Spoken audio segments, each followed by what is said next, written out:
বন্ধুরা, অনেকদিন পর বই নিয়ে ভিডিও করতে বসেছি। আজকে বইয়ের যে বিষয়টি নিয়ে ভিডিও, সেটি হচ্ছে বইয়ের বৈচিত্র্য।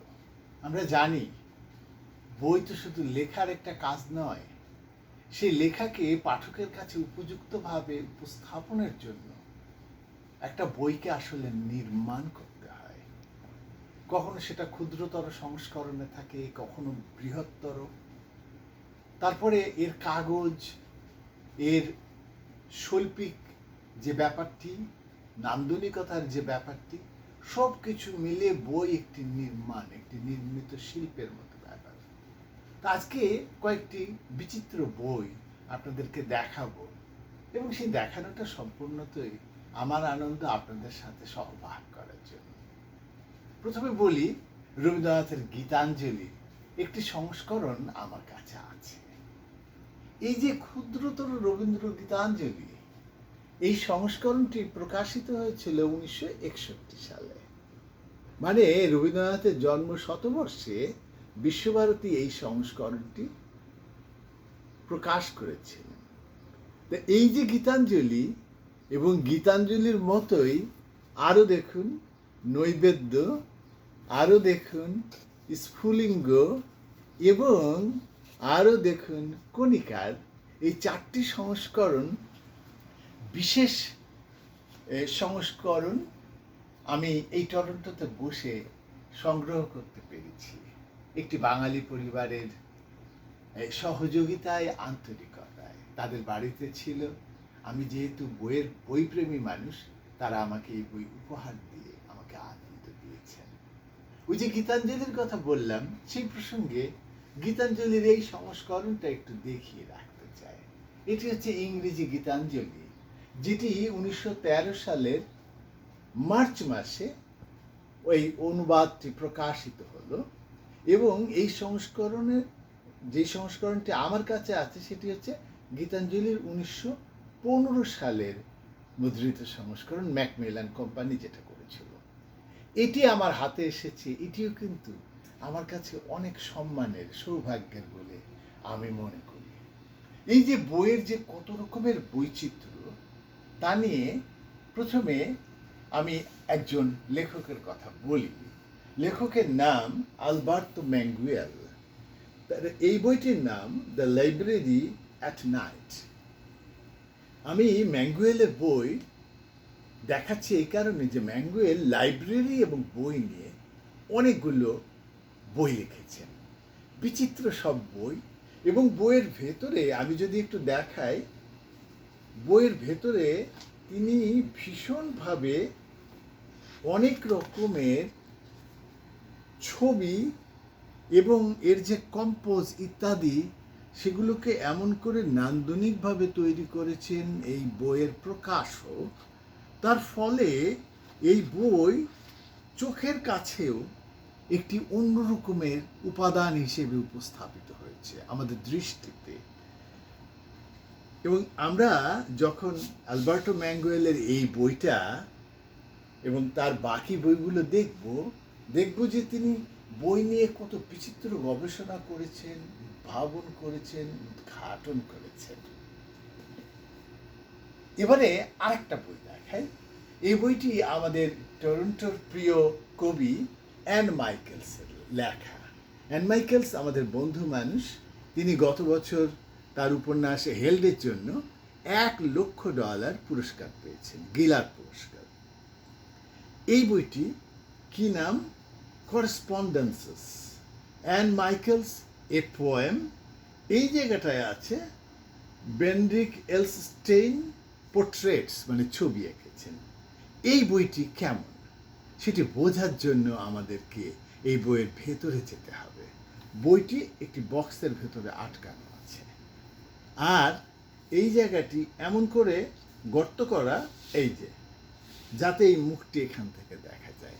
আমি এই বক্সটি খুলে ফেললাম। খোলার পরে দেখুন এই বইয়ের বৈচিত্র্য কি। এই যে এখানে একটি ইলাস্টিক দেয়া আছে, আমি এই ইলাস্টিকটা খুলে ফেলছি। খুলে ফেললে এই বইটি উন্মোচিত হতে শুরু করেছে। কিভাবে উন্মোচন হচ্ছে? এই হচ্ছে বইয়ের উন্মোচন। এই হচ্ছে বই। এই হচ্ছে অ্যান মাইকেলসের একটি কবিতা, এবং সেই কবিতায় ছবি বসিয়েছেন একজন শিল্পী, এবং এই সব কয়টা পৃষ্ঠা এইভাবে লাগানো, এবং কেমন যেন মনে হয় যে অ্যান মাইকেলসকে এই সবগুলো তো মিলে তিনি কি আসলে একটি কবিতা রচনা করেছেন। এভাবে করে আমরা একদম শেষ পৃষ্ঠায় আসলাম। আসার পরে আমি বইটিকে উল্টিয়ে দিলাম। উল্টিয়ে দেওয়ার পর দেখলাম সেখানে রয়েছে আবার আরেকটি বৈচিত্র্য। এই যে বৈচিত্র্য, এই যে বিশেষত্ব, নতুনত্ব, এটি একটি বইকে পাঠকের কাছে অন্যরকম একটি উচ্চতায় নিয়ে যায়। এটি হচ্ছে ব্যাপার। বই পাঠকের কাছে নান্দনিক করে উপস্থাপন করতে পারলেই বই কিন্তু বেশি মর্যাদাবান হয়। যেমন আমাদের কানাডার আরেকজন কথা সাহিত্যিক আছেন, তার নাম বারবারা হডসন। হডসনের দুটো বই আমার কাছে আছে। এই বইটির নাম দ্য সেন্সুয়ালিস্ট এ নভেল। এটি একটি উপন্যাস, ভেরি গুড। এই উপন্যাসের বিষয় আমাদের যে স্ট্রিম অফ কনসাসনেসের ব্যাপারটা থাকে, মানে যেটাকে বলা হয় যে মানে মানে ভেতর দিয়ে প্রবাহিত যে চেতনা ধারা, সেই ব্যাপারটি তিনি উপস্থাপন করেছেন। কিন্তু মজার বিষয়, এই বইয়ের ভেতরে রয়েছে একজন আর্টিস্টের করা কিছু ছবি। যেমন এরকম একটি ছবি রয়েছে। তিনি আসলে এই যে অ্যানাটমি অ্যান্ড ফিজিওলজি, এই বিষয়গুলোকে তার বইয়ের ভেতরে, এই উপন্যাসের ভিতরে চিত্রিত করেছেন। চিত্রিত করতে যেয়ে মানে ছবি যেমন ব্যবহার করেছেন, তেমনি সেই ছবির ভেতরে একটা অদ্ভুত মানে নতুনত্ব তিনি সৃষ্টি করেছেন, যেটি একজন পাঠককে রীতিমতো থমকে দিতে পারে। আমি সেই জায়গাটি খুঁজছি, এবং সেই জায়গায় ধরুন এই যে জায়গাটা, মানে তিনি বোঝাতে চেয়েছেন একজন মানুষের মস্তিষ্কে কেমন করে সব কিছু প্রবাহিত হয়। একটা বইয়ের একটি কিন্তু পৃষ্ঠা, তার ভেতরে এরকম করে 3টি লেয়ার করে এই ছবিটি বসানো হয়েছে, যে এই মানব চিন্তার অথবা মস্তিষ্কের বিভিন্ন লেয়ারকে বোঝানোর জন্য। এবং লেয়ারটাকে আপনারা দেখুন তিনি কিভাবে এই বইতে গাম দিয়ে দিয়ে করা হয়েছে। এই হচ্ছে একটি লেয়ার, পাশে আবার এখানে লেখা, তারপরে এ হচ্ছে আরেকটি লেয়ার, এবং সবশেষে এটি। এই যে চিন্তা, এই যে নতুনত্ব, এই যে শিল্প, সৃজনশীলতা, এটি এই বইটিকে অন্য একটি উচ্চতায় নিয়ে গেছে, এ বিষয়ে কোনো সন্দেহ নেই। যেমন সন্দেহ নেই, আপনারা জানেন ড্যান ব্রাউনের সেই বিখ্যাত বইয়ের কথা, দ্য ভিঞ্চি কোড। আমার কাছে দা ভিঞ্চি কোডের অন্য একটি সংস্করণ ছিল, কিন্তু পরে আমি এই সংস্করণটি পাই এবং সংগ্রহ করি। কেন করেছি? এই বইতে যেটি ঘটেছে সেটি হচ্ছে, লেখক এই দা ভিঞ্চি কোডের ভেতরে, যারা উপন্যাসটি পড়েছেন তারা বুঝতে পারবেন, আমাদের এই ছোট্ট ভিডিওতে আমি এর ভিতরে ঢুকবই না। এর ভেতরে অনেকগুলো ক্লু দিয়েছে, ইঙ্গিত, রহস্য। মজার বিষয়, ওই যে রহস্য, ইঙ্গিত, ক্লু, সেই জায়গাগুলো, সেই মিস্টেরিয়াস পয়েন্টগুলো এই বইটিতে, এই সংস্করণে কি করা হয়েছে সেটি ছবি এঁকে এঁকে বোঝানো হয়েছে। এই যে যেমন একটা ছবি, মানে উপন্যাসের যে রহস্য, এই যে তিনি এইভাবে, এটি কিন্তু উপন্যাস, কথাগুলো এখানে আছে, কিন্তু যেখানে রহস্য রয়েছে সেই জায়গাটাতে রহস্যটাকে এইভাবে চিত্রায়ন করে করে একটি সংস্করণ তৈরি করা হয়েছে। এটির কথা আমার বিশেষ জানা ছিল না। আমি একদিন বইয়ের দোকানে এটি পেয়ে যাই এবং নিজেকে অত্যন্ত ভাগ্যবান মনে করি। যেমন আমি ভাগ্যবান মনে করি সেই বিখ্যাত লেখক দান্তের দ্য ডিভাইন কমেডির একটি বিশেষ সংস্করণ জোগাড় করতে পেরে এই যে আমার সংগ্রহে রয়েছে ডিভাইন কমেডি। এখন এই বই অনেকের কাছেই থাকতে পারে, কিন্তু এই সংস্করণটি পাওয়া আমার কাছে সৌভাগ্যের বলে আমি মনে করি। কিভাবে সেই সৌভাগ্য হয়েছে বইটি দেখুন, তার সাইজ, তার রং, তার বৈচিত্র্য, তার কারুকাজ, এবং তারপরে দেখুন এই যে দান্তে, তারপরে কিভাবে প্রকাশক এই বইকে দাঁড় করিয়েছেন যদি আপনারা দেখেন। সারা বই জুড়ে এরকম পেন্সিলের আঁকা পোর্ট্রেট, সারা বই জুড়ে এক অসামান্য কাজ। মানে আপনি, এটা তো পোয়েটিক ট্রান্সলেশন, আপনি এক পৃষ্ঠা পড়ছেন, কিন্তু এই ছবির দিকে তাকিয়েও কিন্তু আপনি 1 ঘন্টা কাটাতে পারবেন। এবং এই যে মহাকাব্য, এই মহাকাব্যের ভেতরে যে বৈচিত্র্য, যে গভীরতা, যে ইঙ্গিত, তার অনুসন্ধান আপনি করতে শুরু করবেন এই সমস্ত ছবিতে। এই জায়গায় এই বইয়ের বৈচিত্র্য এবং বিশালতা।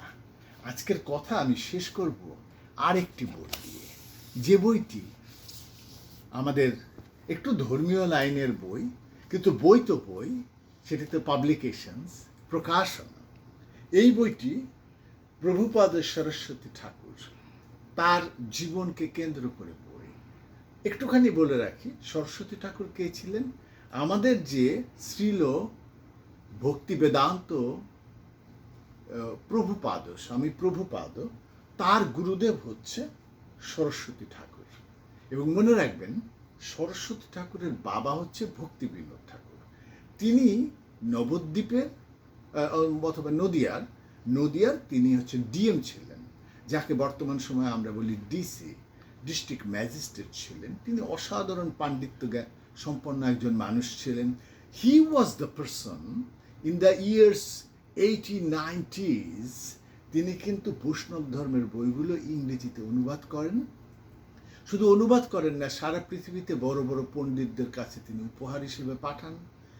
এবং আমাদের ক্যানাডার বিখ্যাত বিশ্ববিদ্যালয় ম্যাকগিল বিশ্ববিদ্যালয়ে ভক্তি সিদ্ধান্ত ঠাকুরের পাঠানো অনুবাদকৃত বই আছে।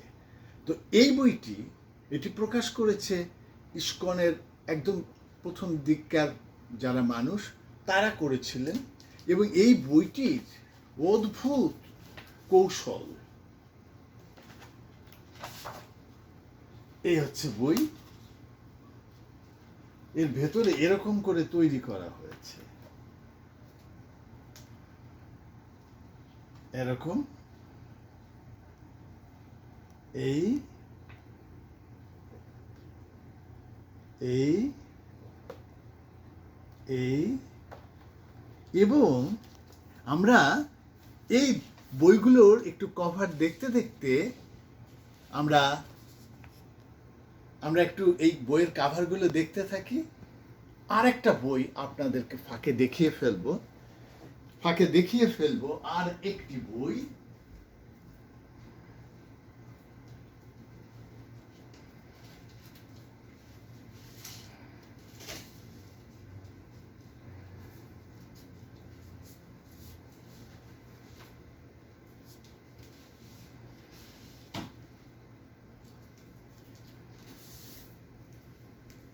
যে বইটি আমার ধারণা আমাদের বন্ধুদের আরো দৃষ্টিতে পড়তে পারে।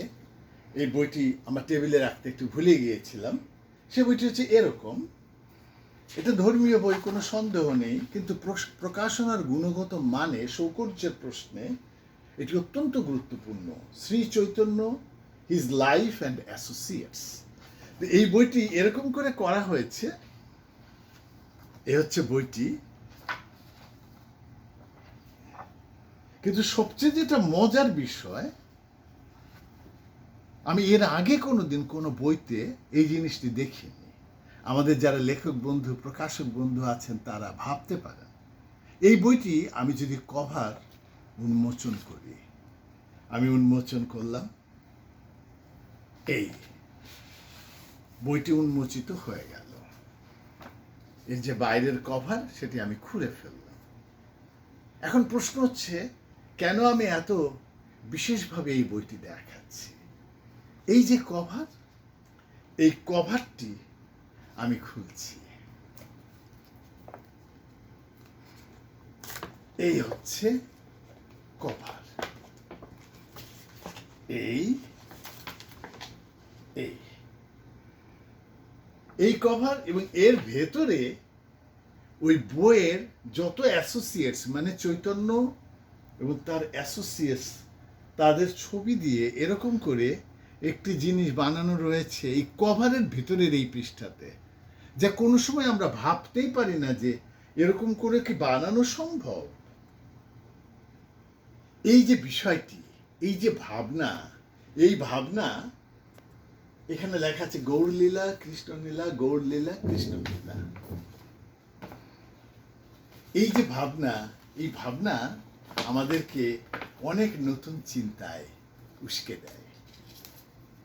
এতক্ষণ আপনাদেরকে এই বিভিন্ন বই নিয়ে, বইয়ের বৈচিত্র্য নিয়ে একটু দেখালাম। এবার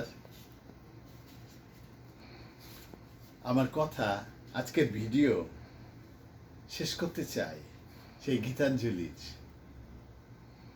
একটা কবিতার, প্রথম কবিতার একটুখানি পড়ে। আমার মাথা নত করে দাও হে তোমার চরণ ধুলার তলে, সকল অহংকার হে আমার ডুবাও চোখের জলে। আমাদের সকল অহংকার যদি আমাদের চোখের জলে নিমজ্জিত হয়, তাহলেই আমরা ক্রমে ক্রমে মানুষ হয়ে উঠব। রবীন্দ্রনাথ নিজে সেই কথা বলেছিলেন বলেই তিনি নোবেল পুরস্কার পেয়েছিলেন, এবং আমরাও সেই পথের অনুসারী হয়ে আমাদের অহংকারকে জলাঞ্জলি দেব, মানুষকে ভালোবাসব, যোগ্যতর মানুষকে সম্মান করতে শিখব। সবাই ভালো থাকবেন, আমার জন্য শুভকামনা।